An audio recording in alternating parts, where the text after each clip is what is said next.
Dear writer, you need to quit. This is the show that helps you know what to quit, what to keep, and what to question.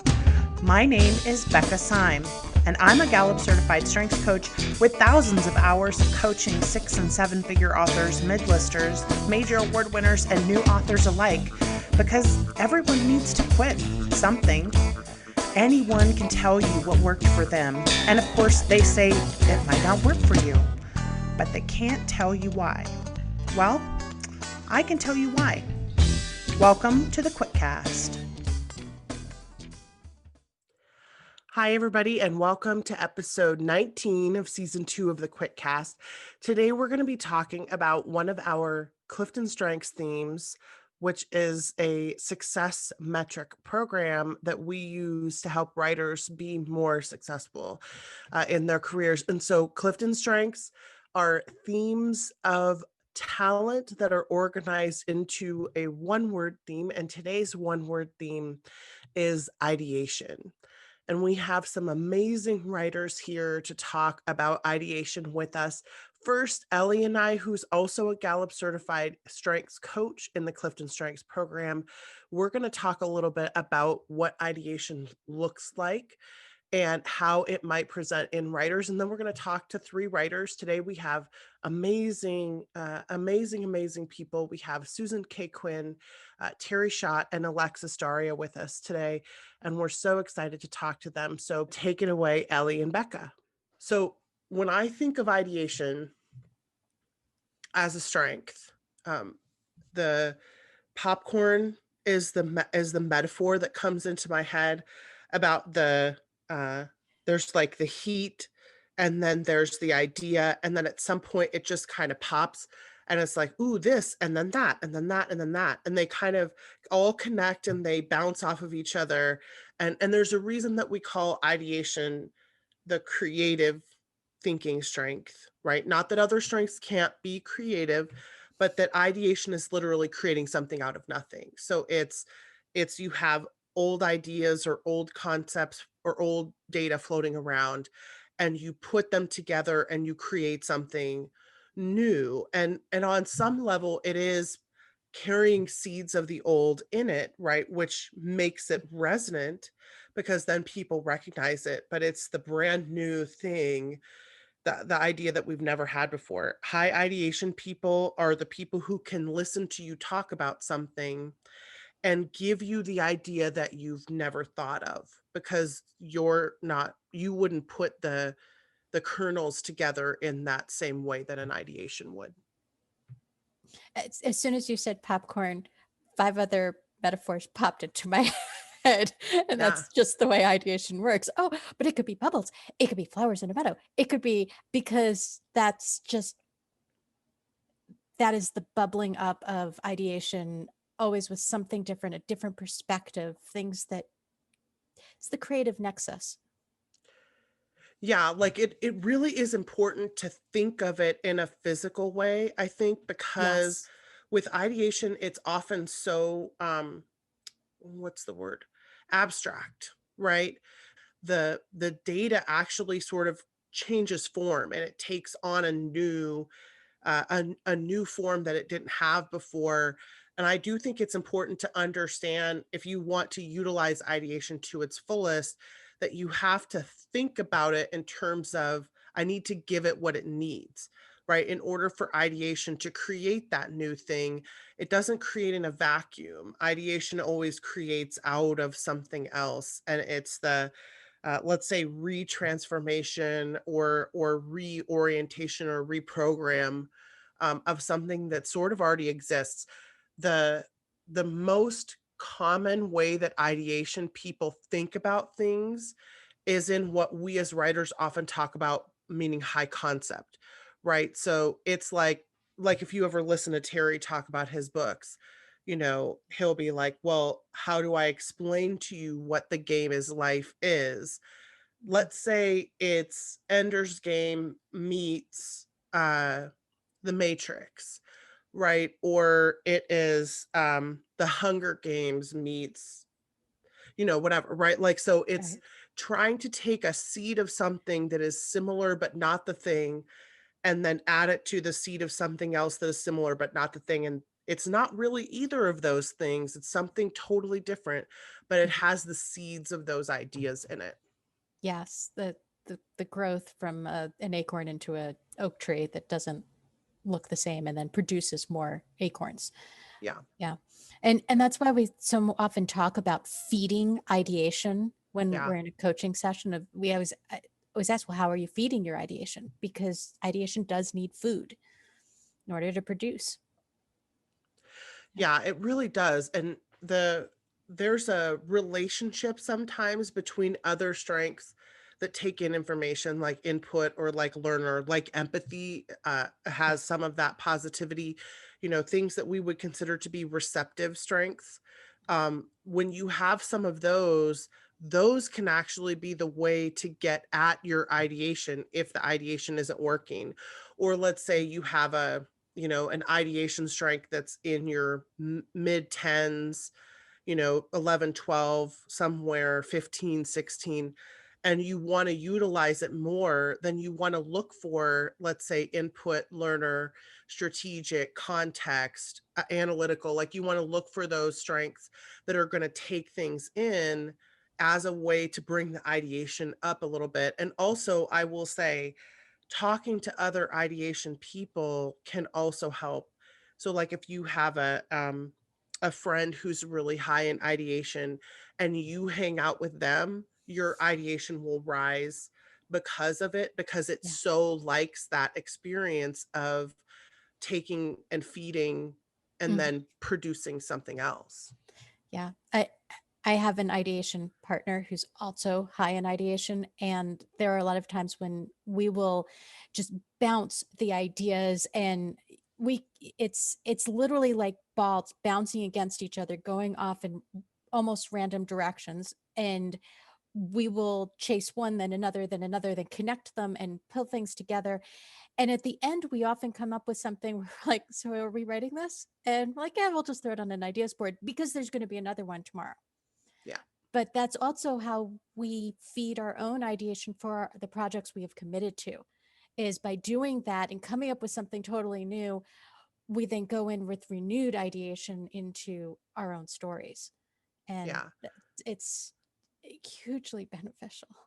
Yeah, it really does feed. Like ideation Yeah. definitely feeds off of creativity. And it's interesting because in the Strengths for Writers Facebook group, we had someone ask this question recently about, hey, those of you who are high ideation, tell me what TV shows you really like to watch that feed your creativity. And we were having this conversation about like what's the most ideation, TV show. And I had a list, of course. And then she said, I've watched all of those, right? Was the line. And I'm like, okay, good. Like your ideation is strong. But one of the reasons that ideation people get drawn towards those kinds of shows. So we were talking about things like the OA and Devs and Sense 8 and The Expanse, right? So like Mhm. things that are out of the box, things that push the boundaries Mhm. and make you think about things in a different way. And if you haven't seen the OA, it's a great, great example of like you never see it coming, you never expect it, and it's a surprise and a shock. And I think that's part of what ideations love about those more creative type of shows is they love the new thing that they had never thought of before and being able to see it because then it sparks them and they bounce and it's hard to find because it's not something that what I would call the middle majority of people would not like those kinds of shows. They're not hugely popular.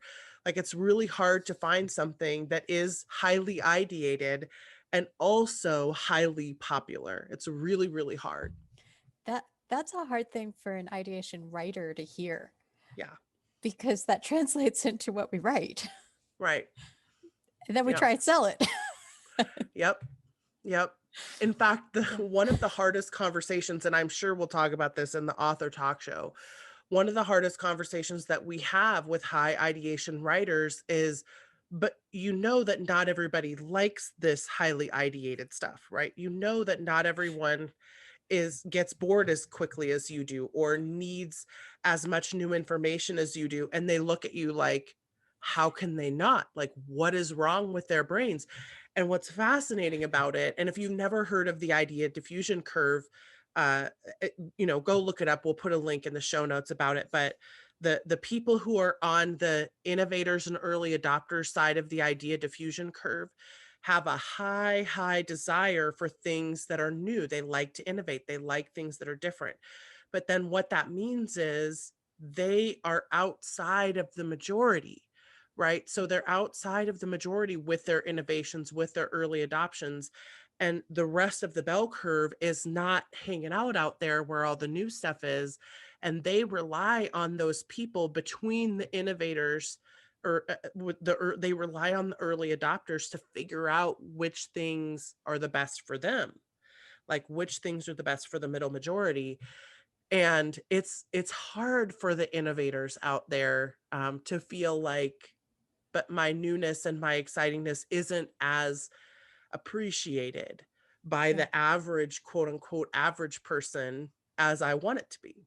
Yeah. There are expectations. And while we know those expectations, it feels like being boxed in to those expectations.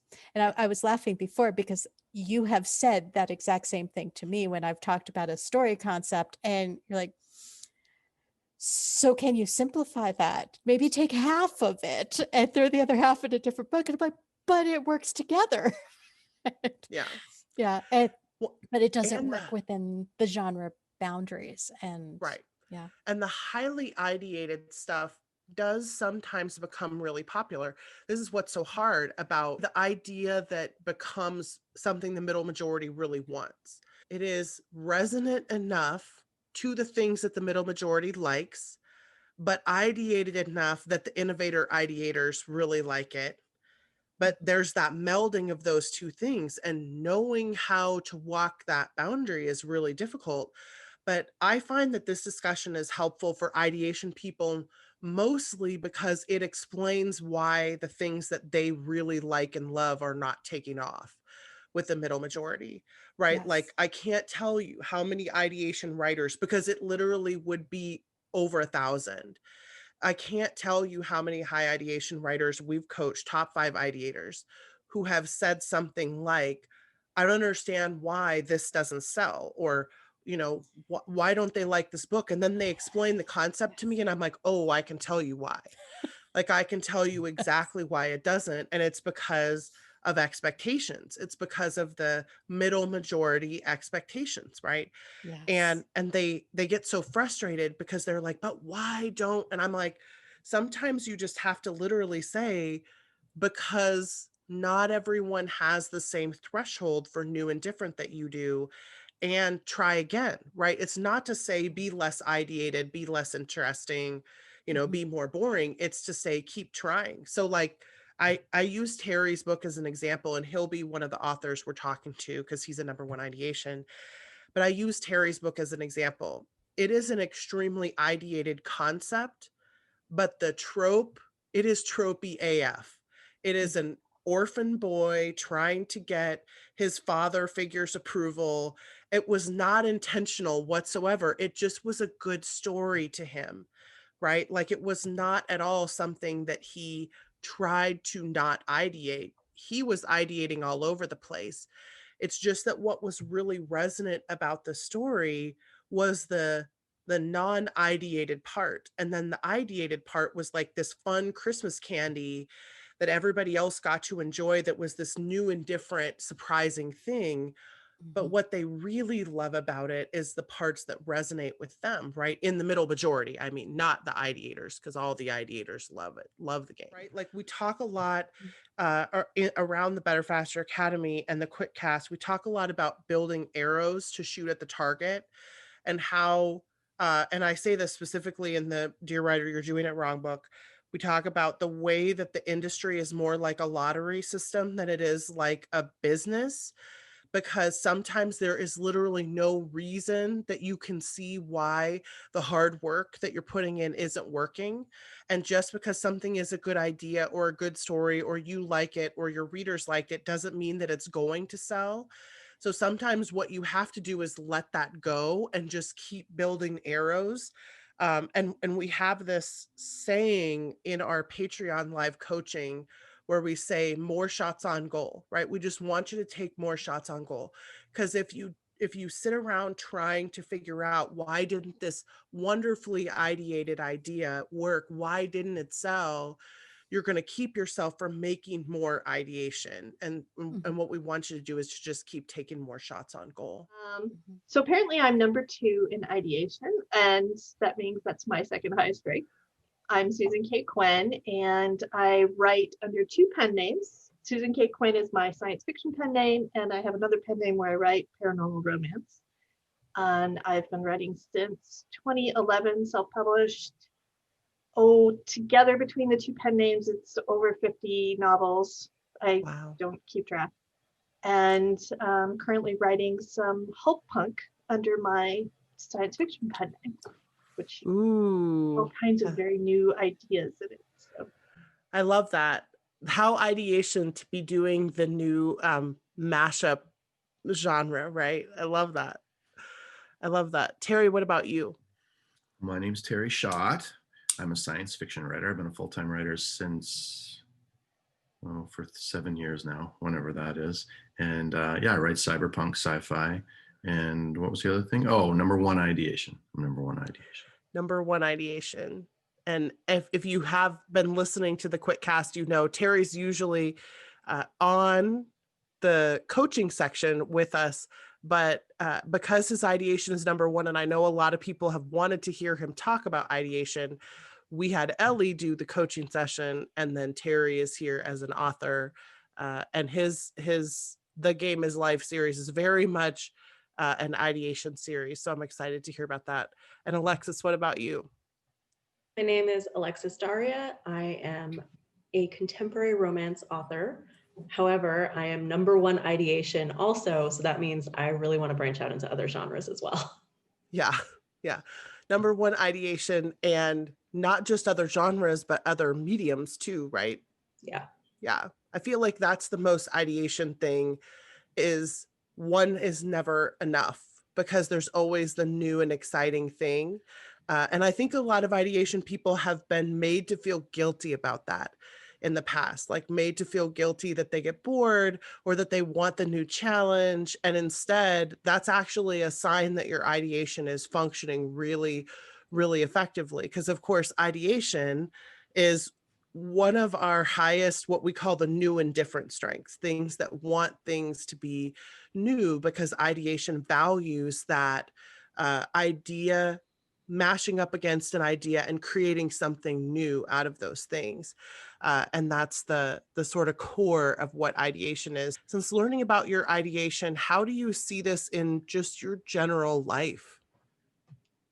It was really eye-opening because I could really see it just in my own writing process, but how I interact with my critique partners as well. I'm always down to brainstorm titles, story elements, characters, things like that. And usually in those sessions, whether they're for myself or somebody else, I'll just spit out a ton of ideas. And I always warn people that I start with the worst ideas first, like really silly stuff, just to like kind of get it out of the way, prime the pump, so to speak, because I just love how one idea leads to the next, leads to the next, to like 12 other things. And then you kind of have this like branch. So I do see it in my own process. It took me a little longer to see it in my writing.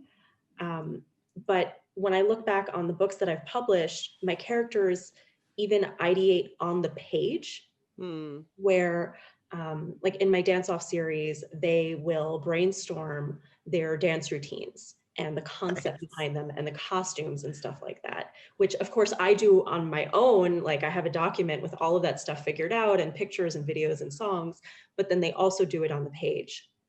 Um, in my most recent book, they're actors and they work with an intimacy coordinator and they kind of brainstorm each scene before they rehearse it. Hmm. Um, and in the book that I'm working on now, they're working on a project together throughout the whole book where the heroine even mentions that she enjoys ideation. Yeah, So which it's I pretty love. eye-opening. I love that. Susan, what about you? How do you see ideation in your life? Well, I have a PhD in engineering. I've kind of like spent my entire life just learning new stuff. I call myself a newness addict. I've kind of felt that way kind of all along. And um, just having a constant flow of new information. So I guess it's sort of an information thing, but for me, it's like, what do you do with it? And it Yeah. sort of melds in with I guess my number one is strategic. I need to have like a direction of where I'm going, but not too much laid out, because I like to bring in all the information and then like, okay, let's combine all these ideas. And for me, it's not Yeah. just on the page or a story, it's like life. Like I need to understand how the world is working and where we're headed as a society or as a family for my particular family. Okay, what's the plan? But like, are we doing all the new things that we could do? Are we like, what kind of new ideas? Like it doesn't, what we do as a family or what I do is not really predicated on like what other people are doing. I'm like, Right. if I come up with something new, then like, awesome. Like, let's just do that. That's totally normal for me to come up Yeah. with new stuff in my life. So like on the page, coming up with and mashing genres is a huge, like, kind of a problem with my science fiction is all over the place, not branded, not anything like that. I corrected that the direction or the strategic part of me took a little bit stronger hand with my paranormal romance and said, now, you need to stay in a somewhat straight line here. At least stay in the same genre. I'm like, yes, but we can take, new adult and paranormal, and we can take, fairy tales and paranormal, and like, That's so ideation. I love it. so she's just slightly contained, but not really as much as she probably could be. And now I'm thinking about going into contemporary, I love that. because I'm like, oh, there's a new thing. Let's do that. So yeah, I'm like, okay, but that has to have a different pen name because, oh my God, you obviously can't stay in your lane at all. So, But I love so much that you say that. And Alexis said this earlier as well, right? Like I want to do new things. And ideation people need to hear that it's okay to do that. Not just that it's okay in like a moral way, because it's not righteous to only be in one genre. Like it's not a righteous thing. And so, but we hear that it is, right? In experts tell us this, and the expert advice in a lot of these author groups is always, oh, narrow down, narrow down, narrow down. But you can have an amazing amount of success by broadening and experimenting and doing new things. It's just how you do it is going to look different from other people. And it's so important to normalize that for high ideation people, because I guarantee there are going to be ideation writers who don't know they have it, who listen to this because they love the word ideation and they'll pick it up and listen to it. And they'll be like, oh my gosh, I always thought I was broken because I couldn't only write in one genre. And it's like, no, not broken. Like, this is a good thing. Everybody here has had an amazing amount of success by being their ideation self, not by not being it, right? So I So love that you all are normalizing that. something else you guys just touched on that makes me think in a different way about this, what you just said. You just said, do new things. That's important. But we can also, I think it comes from ideation, strategic maybe, but you can also do the same things if it's in a new way. That's something I constantly am looking for as well, because sometimes I have to stay within my series or my genre and I want to go somewhere new. So I find that if I look for a new way to do it, that's enough of a rush for me to keep doing even the same things. So that's kind of a tip. It's pretty good too sometimes. And I think ideation people just do that naturally a lot of the time, but don't think yeah, I hope that they don't feel as guilty about it, right? Like your inclination is going to be to want to do the new thing. So like, let's help you to embrace that. So Terry, what about you? How do you see ideation in your life?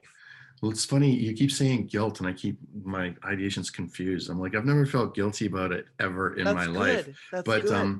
But ideation's always been something that's been encouraged with me. It was encouraged with my parents when I was young, with my grandparents who lived right next door to me. They were all inquisitive as well. Every job I've ever been at, ideas were welcomed and used. A lot of my stuff, I'm very used to hearing, wow, that's a great idea. Wow, this changed things. I think when I was in traditional business, 4 of my last 6 jobs were brand new positions that I created for myself after being there, and they were very good positions. So That's and super normal. then it spilled over into my coaching and teaching and writing. And so ideation's just always been never been a negative for me, even when it's not always focused. And yeah, I mean, I try to pull that out of other people as well. And it's quite common for me to say to people, that's a great idea, we should do this. And then they look at me like, I didn't say that. And I go, well, you said the things that were there. So yeah, it's always been around. And I know we've talked about this, that it's the thing that I love. It was no surprise to me. It was when I learned the strengths, it's not something that I just started doing. It's something that I've always been doing. I encourage that as well. Yeah. Any number one ideation will have been doing that their whole life. Like, you won't just have realized, you'll have known on some level that you always were a creative person or you always had new ideas. But the thing I like so much about the concept of ideation is that it is very rare. Like, ideation is not one of the most commonly occurring strengths. It is a more rare strength. And I think it's rarer for a reason. Like, I think that we need certain people to be really, really good at this strength, and then for everyone else to basically not have it, because it's very intense when you have it. Like, it can lead you into a lot of difference, right? And it can lead you sort of to the fringes sometimes. Well, Yeah. you have to have some guardrails. I think maybe speaking as having ideation as number 2, and something that Terry said pinged an idea in my head. Of course. That, yeah, I've never felt the guilt about that either. But at the same time, there is that constant mantra in the publishing industry that you've got to stay in your lane, you've got to be branded, and et cetera, et cetera. And one way that I've found, especially in this last year, that I can bring what you said, Becca, a new way of doing the same thing. It's like, okay, I need to stay within these lines for marketing reasons or whatever. But how can I get creative inside those lines? Sometimes that means going deeper into your craft. And so, like, taking your dialogue up a level, or getting creative with how you actually put things on the page. Something really deep into the craft can be where you can get super creative. And because I find that I spend a lot of creative juice on that. Like, it takes a lot of energy and intention to learn something new about the craft, because it's kind of very fun, structural. And so when you're really down deep in it, like, you can spend a lot of creative energy on that and not necessarily have a huge difference on the page. Yeah. Although, like, my assistant, who is always like my first reader, she's like, this last book that I read, she's like, oh, okay, I see, like, I can see the difference here of what you did here, even though it's all, science fiction. My Hope Punk story is very, very different in many ways, but structurally she could see it. So, there are different ways to balance those things. Yeah. Sometimes, you got to just go for it and, go with what you are good at. But at the same time, if you worry about, well, how am I going to actually not be all over the map? I guess I would encourage, I use an analogy of having a haiku. Haiku is very structured, right? The rules are very precise and they don't ever change. So it's very rigid in a way, but that just means you have to be more creative. You have to work harder at that thing that you're good at, which is being super creative, to make it fit the rules, but still be really good. So I kind of look at it that way and keep that in my mind. Keep me on the rails. Yeah, I don't think rules stifle ideation or creativity for us. I think it's just, we just find ways to play within those rules. The original idea for the first book was that I had kind of 2 ideas that I wanted to explore. And I was like, I don't have time for all of this. And somebody was like, well, what if you put them together? And I was like, okay, so Dancing with the Stars meets Alaskan Bush People. That was With the the first stars. book. I love that. I love that. 'Cause It's I'm not outdoorsy in the least, but I watch a lot of those kind of like survivalist shows on, History Channel and who knows what else. Um, and but I didn't actually want to write a survivalist romance because I didn't think it would be romantic where they like live right. off the grid together. I was like, I can't see a way that that's gonna work. So I put them together and it works. I love that. They do not end It's up living in the forest though at the end. Just it's so funny because you heads can up. see exactly what that would look like, but at the same time, I have no idea, right? Like, this is what's so great about that ideation thing. When we talk in the video, I think we talk about the the old idea and the old idea, right? So I've seen The Matrix and I've seen Ender's Game, but when you put them together, they make something that I haven't seen before, right? Which is the Game is Life series. So it's not either of those things. And that's what I also have a feeling is true for both Susan and Alexis. It's not really either of those things, but it has the seed of that idea in it. And then it makes that new thing. And when we talk about archetypes, the book that Terry and I are releasing next year is all about the author archetypes, right?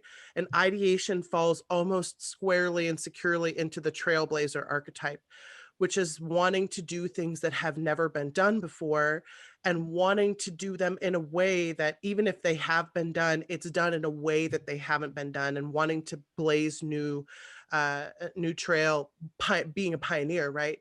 So the intense part of it is that you're attracted to all of those new and different things, but not all of them come to fruition, right? Not all of them get to the place where the, let's call it, the middle majority of people will accept and like that brand new thing. But high ideation people always get sparked by that thing that we've never seen before. And so it's really cool to see that. Think about how you see it in your writing, like either in the day-to-day experience of writing books or in how you do or don't execute an idea. How do you see your ideation in your writing?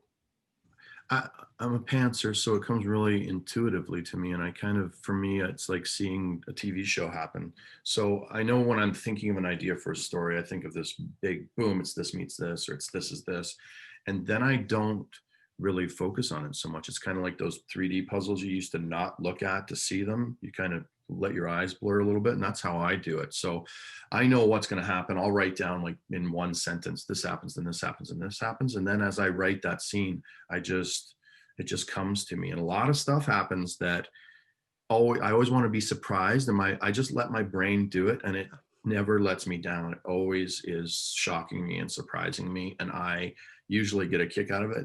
You've zoomed with me when we write sometimes, and we're all silent. Sometimes you'll see me do this. I'll raise my arms. I'll be like this, or I'll roll away, and that'll be like when a cool something just happened that I didn't see. So I love to be surprised. I love to be shocked by the new, and I just trust in my process and let that happen. There's also frustrating things that happen. There are some things that caused, like I was not expecting at all. But I know that all comes from my ideation. So I don't try to force it. I just let it come as it goes. Once I see that big picture, then the little picture just appears. My process is not all that different. I do bring in a lot of information, and I kind of information gather until I can't not write.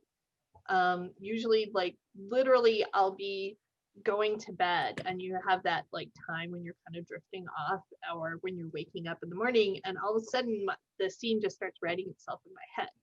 And that's like when I know that I've gathered enough information and all of it's stirred around into the pot that it just starts bubbling up, and it just like I can't stop it from frothing anymore. And so like I have to start writing. But even as I'm like starting to write, I I actually will outline somewhat, or have some major turning points and things like that. But I definitely want to be surprised on the page, every page. Like Yeah. I want to not know exactly what's going to happen, because that's part of the joy of it for me, is that discovery. But also that's because I've tried to do that before, Like I tried dictating for a while because it was faster, and it was also physically just was better for me to be up and moving while I was dictating. But in order to dictate, I had to like almost write myself a script first Right. and then sort of follow the script, and it just killed everything. Like I just really couldn't. I had to just like kind of put that away and then go off the cuff, and then that somehow didn't, like the brain mechanism just wasn't connected in the same way. So I know for me it's got to be through fingers, which is really going to be a problem at some point probably in my life, but it really needs to be through fingers. And there's something, a part of that also is that it does slow it down. Like the finger speed is just slow enough that the brain can do all of the stirring around and pinging ideas off of each other and popping up those things that will then surprise me on the page. So, and that gets deeper, like because I'm mashing so many things together, I will pull together that little bit of backstory and this other invention thing, and all of a sudden that twists around this other guy's plot line, and boom, like there's a depth to the story that I don't get if I'm not allowing that ideation thing to happen. Well, like Susan said earlier, I always try to challenge myself with my projects, especially if I have to stay within a certain genre.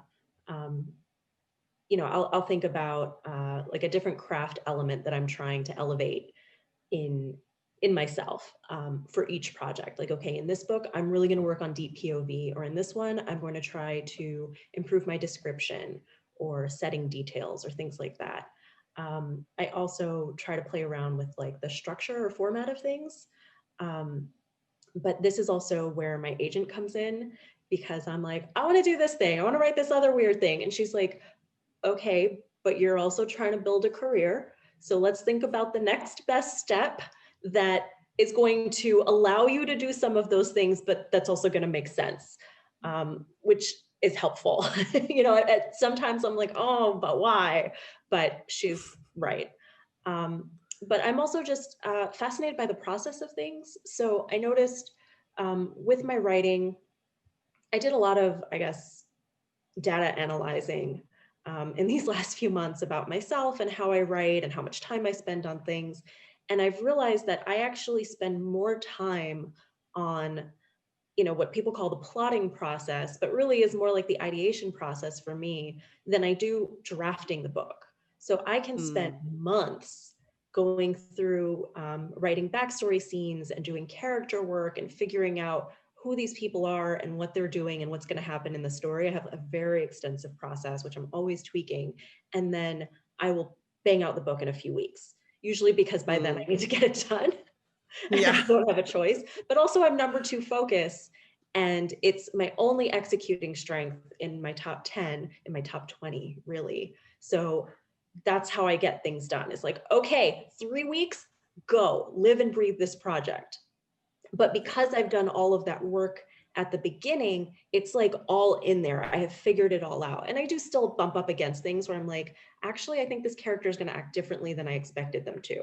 And then I might have to go back to my outline and take a look and see what I have to change. But I've figured out that part of myself now. I mean, it's not an easy process. I'm always wrecked by the time I finish writing a book, but yeah. It's how I do it. I love that difference though with the ideation and focus, because we always think of ideation as a proliferator and focus as a narrower, right? So you have both of them together, and then you kind of get to see like how do they affect each other, which it sounds like as a focus, you have it's time to ideate and then it's time to write, right? I love that. I love how different that is. As you can see, ideation is an amazing talent, and it's especially beneficial for writers because we do creative work. So the danger is if you don't have ideation high in your strengths to think, oh, well, that means I can't have ideas, or it means I'm not creative. That's not what it means at all. What it does mean is that the people who have ideation excel and thrive at new ideas and at creativity and at doing things that have never been done before, thinking things that have never been thought before, right? So it's totally possible to have ideas and to be creative without ideation. So definitely don't feel bad if you don't have it. As we talk about all the time, strengths are both a blessing and a curse sometimes, because sometimes having high ideation is more difficult than not having it. And so if you don't have it, don't worry. You can still be plenty creative. Check out our other Strengths for Writers episodes to see the other Clifton Strengths themes, and hopefully this was helpful. If it was, please let us know. Please leave a comment. If you're listening to the podcast, please leave a review. If you're watching on YouTube, please like, subscribe, share. Let us know that we're being helpful, because that's why we do this, and we want to make sure that we're doing the best job that we can. We hope you've enjoyed the show today, and please tune in next time, and we will see you on the next Quickcast. Bye.